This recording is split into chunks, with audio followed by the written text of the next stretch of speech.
Базар Оңдасұлы бұрынғы Сырдария губерниясы Қазалы уезі Көшербай болысының 6-шы ауылында Жаңадарияның Шірік-Рабат деген жерінде, қазіргі Қызылорда облысы Қармақшы ауданы Тұрмағанбет ауылында 1841 жылы күз айында дүниеге келген. Базардың ата тегі кіші жүз Шөмекей тайпасы, Балқы руы Отарбай аталығы. Ақын болып халыққа танылған соң өз руының атымен Балқы Базар атанды. Базар жыраудың балалары Пірлібек, Нұрлыбек, Әмзебек, Нақыпбек, Балзада, Күлзада.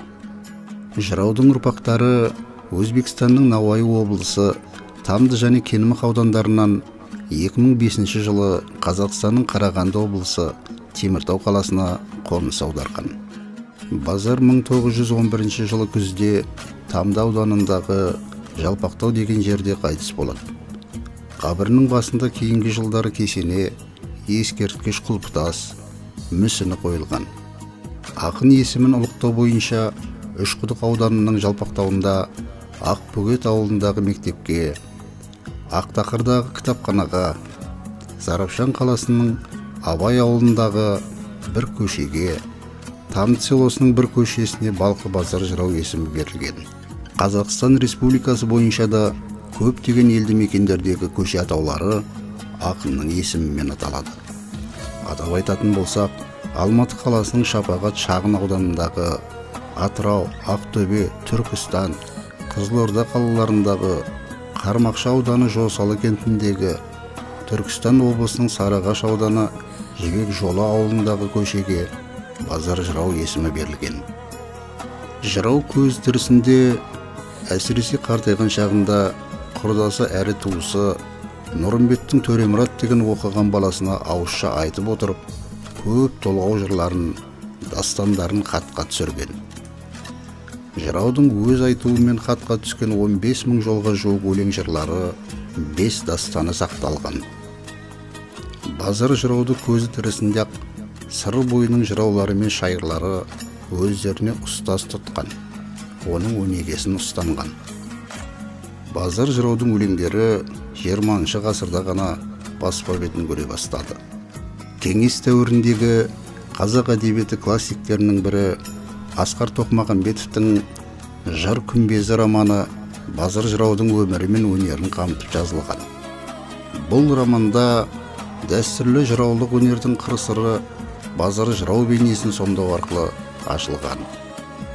Базар жыраудың шығармалары кеңестік кезеңде 3 ғасыр жырлайды, 5 ғасыр жырлайды, Алдаспан, 18-19 ғасырлардағы қазақ әдебиеті жинақтары мен Базар жырау шығармалары кітабына енсе, егеменді ел болған тұста Жәмиғи қазақ бір туған, Назбедеу жинақтары күйінде және Сырдария кітапханасының құрамында бір том болып жарық көрді. Оның шығармаларына Сәкен Сейфуллин, Мағжан Жұмабаев аса жоғары баға беріп, Мағжан Жұмабаев аса елдің қамын ойлаған, қалса өзінің ойына терең бойлаған деп жазып, менің мақсатым сұлу сөздері бар Базар атын білдіру еді деп баға берсе, Сәкен Сейфуллин Бұқар жыраудан кейінгі қазақтың ірі жырауы Базар жырау деп жазады. Әрі оны Бұқар жырау мен Махамбеттен кейінгі толғау алыбы деп таныған. Профессор Ханғали Жұмашұлы Сейіншалиев Базар жайлы Базар өзіне дейінгі және өз кезінде жасаған қазақ ақындарын жақсы білген. Базар сөз жоқ өз кезінің белді ақыны, дәуірінің әлеуметтік мәселелеріне үн қоса білген кең тынысты жырау деп жазса, филолог ғалым профессор Бағдат Кәрібозұлы сыр бойында жасаған Дүріңғар, Қарасақал Ерімбет, Ешнияз, Кете Жүсіп, Шораяқтың Омары, Тұрмағанбет сияқты ақын жыраулар Базарды ұстаз тұтқандығын айтып, 100-ден озған өрен жүйрек жыраулардың жүйрігі деп бағалаған. Шынында да Балқы Базардың өз төңірегіндегі басқа барша сүлейлерге сырсандық, шеберхана болғаны анық деп баға береді. Жырау шығармаларын жинастыруда Әбубәкір Диваев, Сәкен Сейфуллин, Әлкей Марғұлан, Әлқуат Қайнарбаевтар үлкен еңбек сіңірді. Базар Оңдасұлы сыр сүлейлерінің көшін бастап кеткен даңғайыр жырау, саңлақ суреткер.